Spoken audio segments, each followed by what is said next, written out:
Hi and welcome to this live currency strength indicator table video. My name is John. I'll be taking you through the charts this Friday the 25th of November. Here you can see we have the live currency strength indicator tables in front of us. We have two types of tables. We have the trend traders table and the day traders table. These tables are showing the same studies but just on different time frames. So the trend traders is our higher time frame, day traders is our lower time frame. The tables auto update every 15 minutes 24/7, so wherever you are in the world you can access the currency strength indicator tables and get your latest update. Now you can see here some of the currencies are highlighted in green. Those highlighted currencies are showing confluence between the two trading time frames, and that's where we'll largely focus on when looking at these videos. Now, what are the tables showing us today? Well, we're still seeing that the New Zealand dollar is at S1 as the strongest currency. That is now followed by the pound, which is the second strongest currency, then followed by the yen as the third strongest currency on our trend traders table. On the weak side of things, dollar still remains the top as W1, followed by the Canadian dollar as W2, followed by the euro as W3. On the day trader side of things, however, we have pound topping the charts here at S1. Kiwi then follows that as S2, followed by the Australian dollar as S3.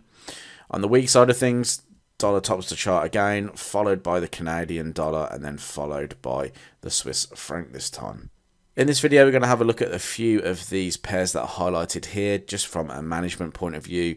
I've had to look at the charts already, and I can see that they're at key areas of interest now. So we're probably not going to see the continued extension of what we're likely, or what we were looking for in previous videos, because price is now approaching key areas of resistance. So let's dive into a few of the charts first. I'm going to start off with pound US dollar because that tops our day traders table. So if you were looking for an intraday trading opportunity, you would naturally gravitate towards pound US dollar first because it tops that day traders table. So looking at the pound US dollar, we can see that price has been in a really strong upward trend ever since we formed that low down through here back in September. Price has really traded to the upside here, following breaking through and following the higher high, higher low pattern. Now you can see here I've put this marker in now.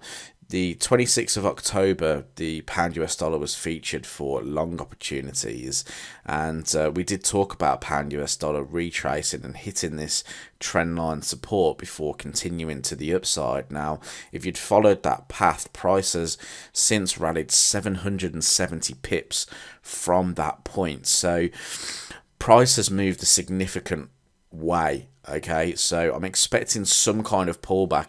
Now we're approaching some key areas of interest. You can see that we have the daily 200 moving average, which is only 80 pips above price at the moment. We have this area of support up here, or resistance, at 122.50 handle. So we've got this area here where sellers might start to be interested in the market, or at least profits may be taken because of the run that pound has been on at the moment. We might be seeing that short-term profit taken here, so be careful of that. If I just go down to a lower time frame like the hourly, yesterday we talked about a potential long idea where the price would break through this area here. So if you did look at the pound US dollar breakout, that was a 60 pip rally through there.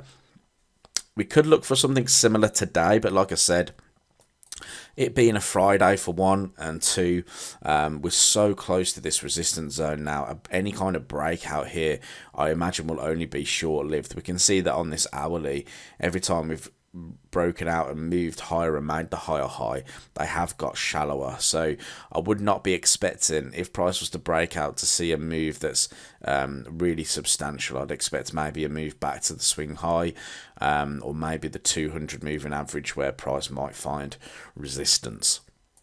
Speaking of currency pairs then that are potentially running out of room to go, if we have a little look, Kiwi US dollar is also featured here quite heavily, and Kiwi dollar has been on the tables for a really long time now. So if I just go to Kiwi US dollar, we can see we found support down at the 0 spot 55.50 handle.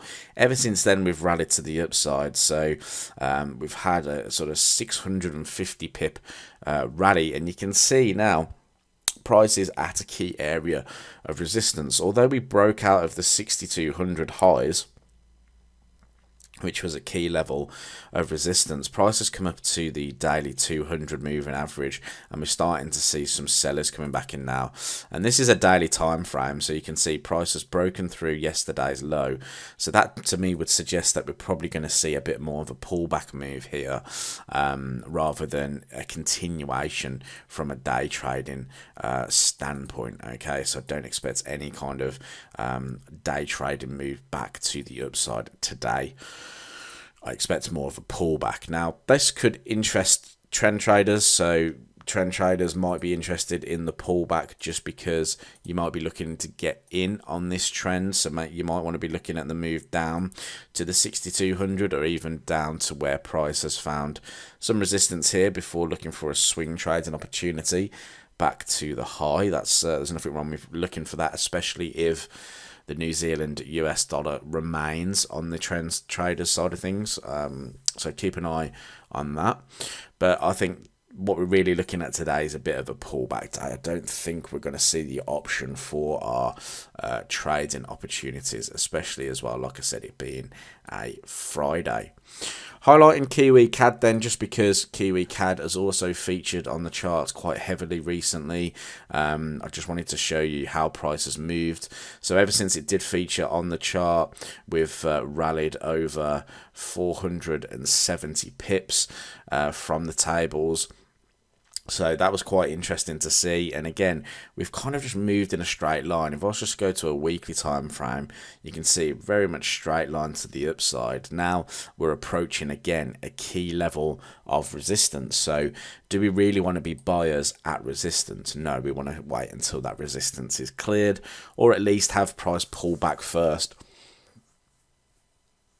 before considering an option to trade. And you can see on the weekly time frame, we've had this long-term trend line in place ever since the highs through here, through sort of January 2021. So significant trend line resistance, and price is very close to testing that now. So I'm expecting again some kind of profit taken to be occurring around this point. We've made a low down through here in September, and again, look, price hasn't really looked back ever since forming that low. So I think we're going to see some kind of profit taken in the market now. So I would be aware of any kind of swing trading ideas here.